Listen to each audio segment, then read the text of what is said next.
Today we're checking out another survival game, and this time it's one set in the Viking period on the Isle of Skye.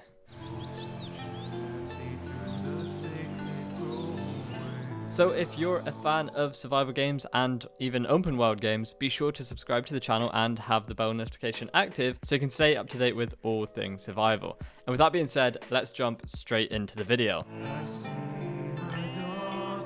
So Skye is, like I've already said, a survival game set in the Viking period on the Isle of Skye. Now this is a hyper-realistic survival game where you find yourself washed ashore and you'll have to fight both the elements and the island's natural predators for survival in a bid to find out how you came to be upon the shores of this beautiful island. Now, I was immediately in awe when I first saw this trailer, to the point where I had to stop watching it on my phone and watch it on my PC with my headphones. It looks absolutely stunning, and talking of looks, this survival game is being built on Unreal Engine 5. Right then, let's jump in and talk about some of the gameplay and some of the features. During the alpha, explore a detailed 256 square kilometer representation of the Isle of Skye on truly next-gen graphics. From lush rolling plains to dense forests and snowy mountaintops, there is much to see on the misty isle. You'll learn to survive in a harsh and unforgiving landscape, forage for food from the land, stay hydrated from mountain streams, and stay warm amongst the wild weather ranging from rain to deep snow blanketing the landscape. Harvest realistic resources from the environment to build shelters to protect you against both the elements and the wild animals. Construct a large array of both pre-built upgradable structures, modular wood and stone constructions, and late game entire towns and villages. Single player and co-op PvE, and at a later date PvP experience as well. So for all of you survival PvP fans, that will be also arriving in this game just at a later date. Upgrade system for structures and craftable items. Highly interactive environment with harvestable trees, stone to mine, and much more. A detailed survival system including food, water, health, and endurance, amongst other things. Obviously, you can expect that in a survival game, along with cooking and one of my personal favorites, farming. I love farming in survival games. I was always the first person on a Minecraft server to build a farm. I have no idea why, I just enjoyed it. You can also trade and do jobs for or pillage AI NPC settlements. Taming system for creatures. I have no idea if you can pet any dogs though. A fully dynamic day and night cycle, and a realistic changing weather conditions.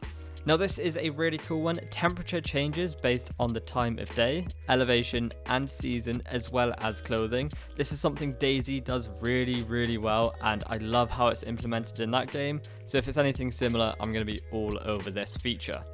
Realistic wildlife that incorporates a complex, interconnected ecosystem with a large variety of different animals such as wolves, deer, rabbits, pigs, and others. Now, yes, all of that sounds incredible. They have so many details on their website. I highly recommend you check that out. We'll talk about their website in a little minute though. Okay, so yeah, that was honestly a lot to get through, but I would actually say that's a good thing, right? The more things in a game, it's going to be more enjoyable to do in some degree. Well, we're going to be washing ashore really soon, actually. Q1 of this year with the pre-alpha testing phase of the game, and that'll be a single player only with the 256 squared representation of the Isle of Skye as our playground.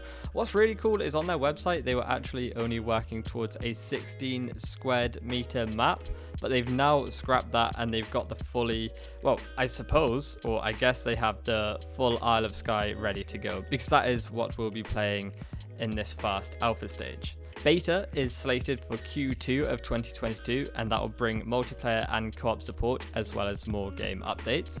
And then the full launch is set for Q3 of this year with a narrative single player experience and a tour mode.